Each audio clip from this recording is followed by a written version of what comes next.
प्यारे दोस्तों, एक हाफिज कुरान लड़की पर अल्लाह का दर्दनाक और खौफनाक अजाब आया, जिसे देखकर वहां के सभी लोगों को अपनी आंखों पर विश्वास नहीं हो रहा था। क्योंकि एक हाफिज कुरान लड़की पर अल्लाह का इबरतनाक अजाब क्यों आया, यह किसी को नहीं पता था। तो आइए जानते हैं वह लड़की क्या गलती करती थी जो उस पर अल्लाह का इतना खौफनाक अजाब आया। दोस्तों, मेरे साथ आखिर तक जरूर रहिएगा, क्योंकि यह वाकया बड़ी इबरतनाक और सबक आमोज है। प्यारे दोस्तों, यह कहानी एक ऐसी खूबसूरत लड़की की है जो हाफिज कुरान भी थी। उसकी खूबसूरती ऐसी थी कि देखने वाले उसे देखकर दंग रह जाते थे। लोग कहते थे कि अगर चांद भी उसका चेहरा देख ले तो शर्म से छुप जाए। उसकी पेशानी पर इबादत की रोब और दिल में तकवा की चमक थी। वह लड़की ना सिर्फ खूबसूरत थी, बल्कि उसकी शख्सियत का हर पहलू ऐसा था जो हर दिल को छू जाता था। उसकी खूबसूरती के चर्चे गांव की गलियों से लेकर दूर दराज के इलाकों तक फैल चुके थे। लोग उसके हुस्न को देखकर कहते थे, यह लड़की तो दुनिया की जीनत नहीं बल्कि जन्नत का तोहफा मालूम होती है। लेकिन उसकी पहचान उसकी खूबसूरती से ज्यादा उसकी इबादत और नेक अमाल थे। उसकी रातें क़याम और सजदों में गुजरती और दिन तिलावत कुरान और जिक्र वाजक में। लोग अक्सर कहा करते थे, हुस्न अगर इबादत के लिबास में हो तो वह दिलों को अल्लाह की तरफ मोड़ देता है। वह लड़की तीन ऐसी खूबियों की मालिक थी जो हर किसी को उसकी तरफ खींचती थी। वह इबादत गुजार थी, बेमिसाल खूबसूरत थी और अब तक कुंवारी थी। उसकी शख्सियत हर किसी के लिए मिसाल थी। लेकिन उसकी जिंदगी का एक ऐसा पहलू था जो न सिर्फ उसे तबाही की तरफ ले गया, बल्कि उसकी पूरी पहचान को मिटा दिया। उसकी इबरतनाक दास्तान का अंजाम जानकर हर शख्स हैरान रह गया।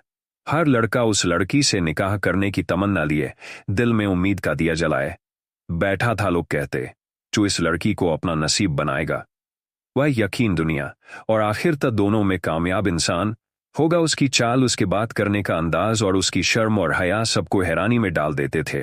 वह हमेशा अपनी नजरें झुका कर रखती और अक्सर कहती, आंखों की पाकीज़ा है। उसकी जिंदगी का हर लम्हा एक मिसाल था।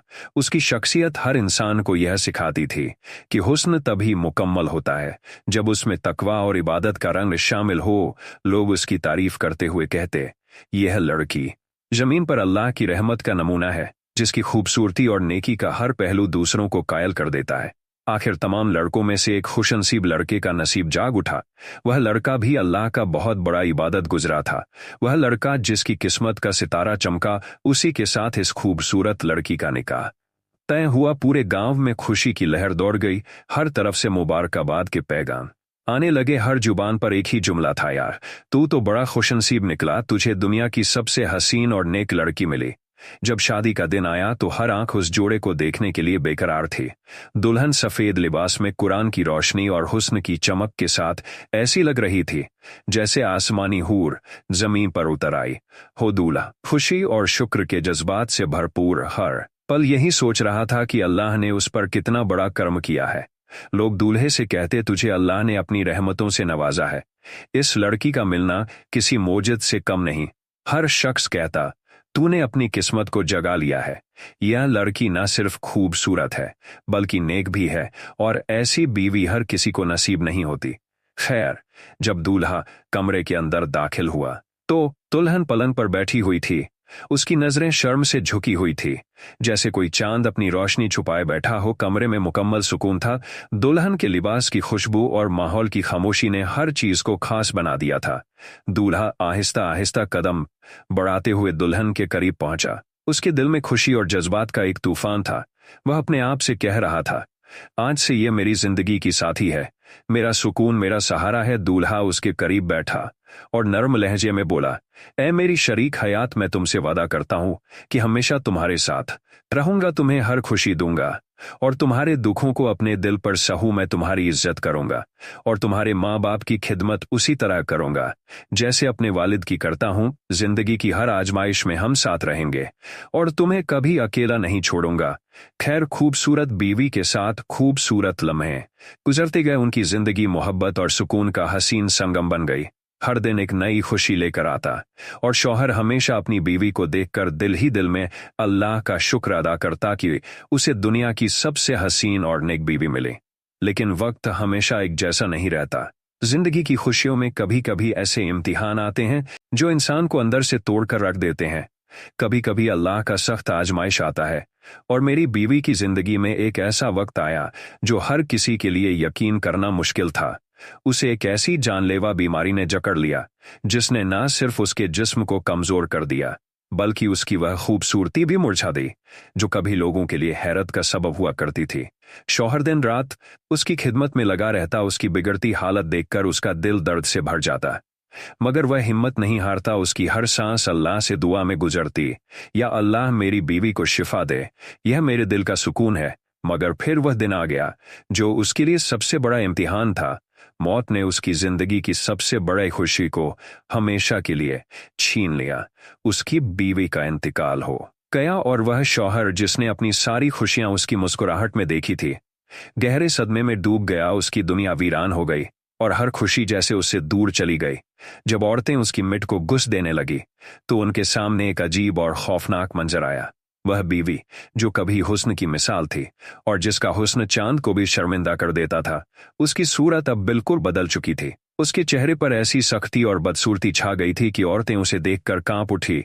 उन्होंने रोना शुरू कर दिया और कहने लगी, क्या यह वही लड़की है जो कभी दुनिया की सबसे हसीन थी? यह क्या हुआ? शौहर भी यह मंजर सुनकर और देखकर हैरान रह गया। पास खड़ी एक बुजुर्ग खातून ने गहरी आवाज में कहा, यह दुनिया के हुस्न का अंजाम है जो अल्लाह की नाफरमानी के साथ हो। शायद इसके दिल में गुरूर था, या इसने अपनी इबादतों में कोताही की। हुस्न और खूबसूरती अल्लाह की अमानत है, और जब इसका गलत इस्तेमाल हो तो अंजाम ऐसा ही होता है। जब उसकी बीवी की मैयत को गुस्ल देकर कफन पहनाया गया और घर घर के लोग उसकी तदफीन के लिए तैयार हुए, तो पूरे घर और गांव में एक अजीब सा माहौल छा गया। लोग मैयत को कंधों पर उठाने लगे, मगर जैसे ही उन्होंने मैयत को उठाया, सबके चेहरे पर हैरानी छा गई।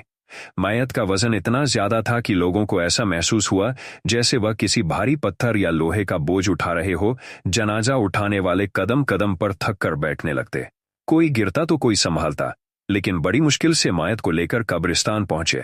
मगर जैसे ही कब्र खोदी गई, वहां का मंजर देखकर हर कोई दंग रह गया। कब्र के अंदर एक अजीब और खौफनाक मंजर था। वहां कीड़े मकोड़े, सांप और बिच्छू अपने मुंह खोले हुए ऐसे बैठे थे जैसे कितने महीनों के भूखे हो और उन्हें खाना मिलने वाला हो। यह मंजर देखकर वहां खड़े हर इंसान के रोंगटे खड़े हो गए और सबने अपने दिल में कहा, या अल्लाह हमें ऐसे अंजाम से बचा ले।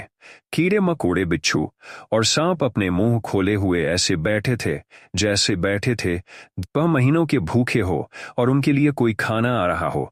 यह खौफनाक मंजर देखकर लोगों के हाथ कांपने लगे। कुछ ने तुरंत इस्तगफार पढ़ना शुरू कर दिया और कुछ डर के मारे दूर हट गए। शौहर जो अपनी बीवी की मोहब्बत में पूरी तरह डूबा हुआ था, जमीन पर गिर पड़ा और बेबसी के आलम में कहने लगा, या अल्लाह, यह क्या हो रहा है? मेरी बीवी के साथ ऐसा क्यों हो रहा है? उसके पास खड़े एक बुजुर्ग ने धीरे से कहा, यह दुनिया की खूबसूरती और घमंड का अंजाम है। जब इंसान अपनी जिंदगी अल्लाह की नाफरमानी और गुरूर में बर्बाद कर दे तो कब्र में यही अंजाम होता है। दुनिया का हुस्न और जवानी एक दिन खत्म हो जाती है, लेकिन आमाल हमेशा साथ रहते हैं। खैर, बड़ी मुश्किल से लोगों ने पहली कब्र को बंद किया और दूसरी कब्र को बंद किया और दूसरी कब्र खोदना शुरू की, लेकिन जैसे ही जमीन खोदी गई, हर चेहरा खौफ से सफेद पड़ गया, क्योंकि दूसरी कब्र में भी वही मंजर था। कीड़े मकोड़े, सांप और बिच्छू अपने मुंह खोले बैठे थे जैसे किसी भूखे का इंतजार कर रहे हो। यह देखकर वहां मौजूद हर शख्स हैरत और खौफ में पड़ गया। फिर तीसरी कब्र खोदी गई और फिर चौथी, यहां तक कि 7 कब्रें खोदी गई, मगर हर कब्र का हाल बिल्कुल वही था। लोग घबरा गए और समझ नहीं पा रहे थे कि अब क्या करें। तभी पास खड़े एक बुजुर्ग ने कहा, भाई, तुम चाहे जितनी भी कब्र खोद लो, ये कीड़े मकोड़े तुम्हें हर जगह मिलेंगे। या अल्लाह की तरफ से अजाब है, और इसका मतलब यही है कि इस मैयत को इसी हाल में दफन कर दिया जाए। यह सुनकर लोगों ने कांपते हुए सिर हिलाया और डर के मारे जल्दी से मैयत को दफनाने की तैयारी करने लगे। हर शख्स के दिल में सिर्फ एक ही दुआ थी, या अल्लाह हमें ऐसे अंजाम से बचा ले। बुजुर्ग के इन अल्फाज ने वहां मौजूद हर शख्स को झकझोर कर रख दिया। हर कोई सोच में पड़ गया, लेकिन बुजुर्ग के मशवरे पर अमल करते हुए लोगों ने तदफीन किया। मैयत को इसी हाल में दफन करना ही बेहतर होगा।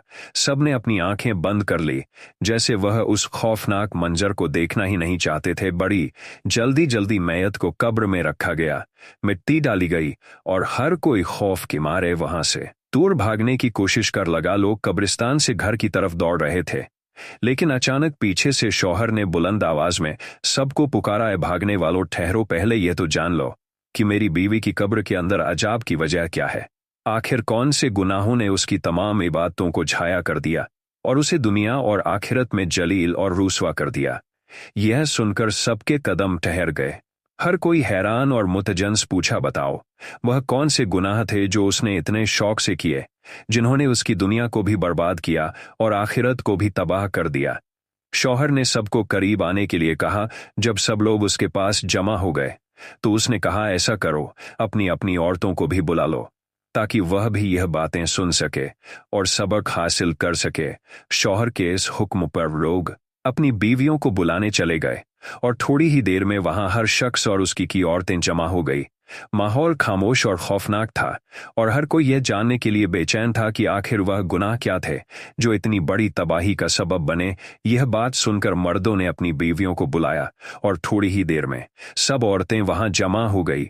शौहर ने सब लोगों औरतों को मुखातिब करते हुए कहा, लोगों सुनो और समझो, मेरी बीवी की खूबसूरती, उसकी इबादत और उसका हुस्न सब जाया हो गया, क्योंकि उसने 5 ऐसे गुनाह किए जो न सिर्फ अल्लाह की नाराजगी का सबब बने बल्कि उसके तमाम अमाल को भी बर्बाद कर दिया।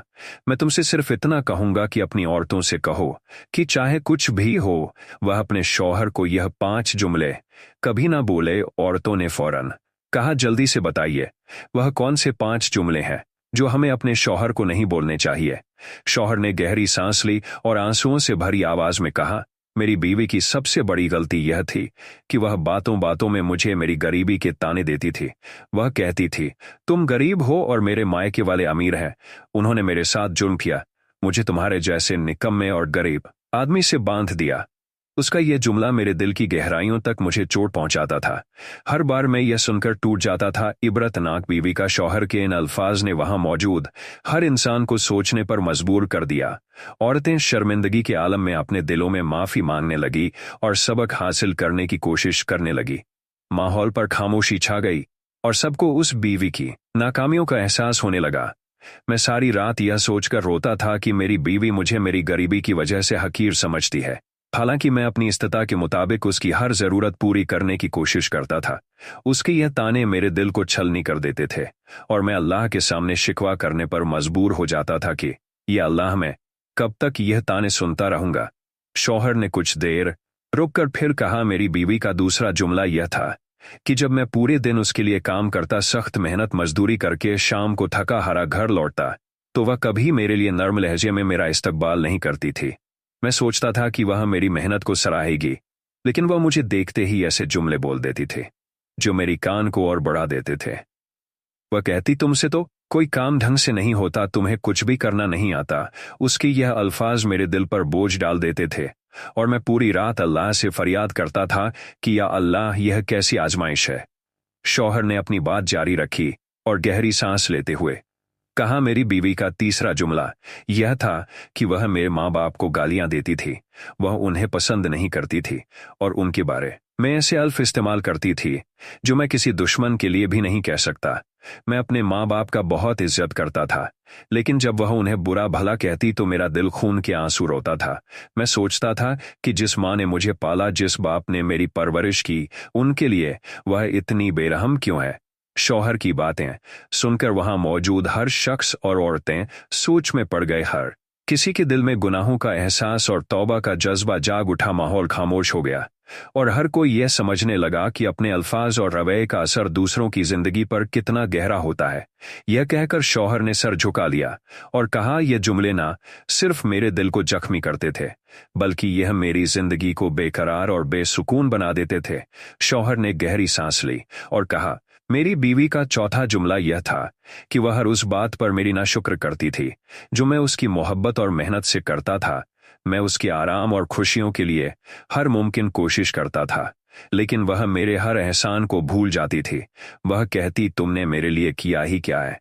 यह अल्फाज मेरे दिल को छलनी कर देते थे और मुझे ऐसा महसूस होता था जैसे मेरी सारी मेहनत बेकार चली गई ना। शुक्र इंसान की सबसे बड़ी कमजोरी होती है और मेरी बीवी इस बीमारी में मुब्तला थी।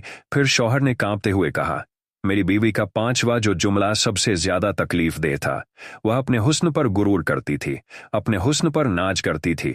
वह कहती, मेरी खूबसूरती की वजह से तुम खुशकिस्मत हो, वरना तुम जैसे कि नसीब में तो कुछ भी नहीं आ सकता था। लोगों, याद रखो, तकबल अल्लाह ताला की चादर है, और जो इस चादर को खींचने की कोशिश करता है, अल्लाह उसे दुनिया और आखिर तहे जलील कर देता है। यही वह तकबल है जो कब्र में कीड़ों और का शिकार बना दिया, उसके तकबलतों को झाया कर दिया, और उसका हुस्न आखिरत में उसके लिए बबाल बन गया।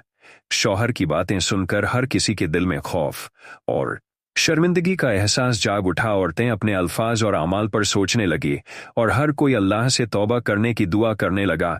यह लम्हा हर शख्स के लिए एक सबक बन गया कि अल्लाह की नाफरमानी और तकबलबाही की तरफ ले जाते हैं। शौहर ने भराई हुई आवाज में कहा, लोगों, मैं तुमसे यही कहता हूं, अपनी बीवियों को समझाओ कि वह यह 5 जुमले अपने शौहर को कभी ना बोले, क्योंकि अगर वह यह जुमले बोलेंगे तो याद रखना कि वह दुनिया में तबाह हो जाएंगी, बर्बाद हो जाएंगी, और उनका तिमा ईमान पर नहीं होगा।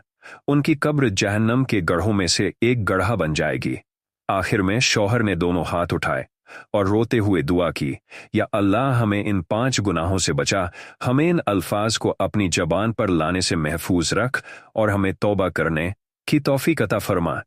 ए अल्लाह, हमें ऐसी जिंदगी अता कर जो तेरे हुक्म के मुताबिक हो, और हमें ईमान के साथ दुनिया और आखिरत की कामयाबी नसीब फरमा। यह सुनकर वहां मौजूद हर शख्स के रोंगटे खड़े हो गए। हर किसी पर एक अजीब खामोशी और खौफ तारी हो गया। सबने अल्लाह से इस्तगफार किया और दिल ही दिल में यह ऐद किया कि वह इन गलतियों से दूर रहेंगे और अपने रिश्तों में मोहब्बत और इज्जत को जगह देंगे। प्यारे दोस्तों, अल्लाह से दुआ है कि वह हमें जल्द से जल्द इन 5 गुनाहों से तौबा करने की तौफीक अता फरमाए, और हमें सही रास्ते पर चलने की हिदायत दे। दोस्तों, अगर आपको यह वाकया से इबरत हासिल हुआ है तो सबसे पहले अपने फैमिली, दोस्तों, रिश्तेदारों में वीडियो शेयर जरूर करें, क्योंकि उन्हें भी इबरत हासिल होगी। और चैनल को सब्सक्राइब करके कमेंट बॉक्स में अल्लाह अकबर जरूर लिखिए। शुक्रिया।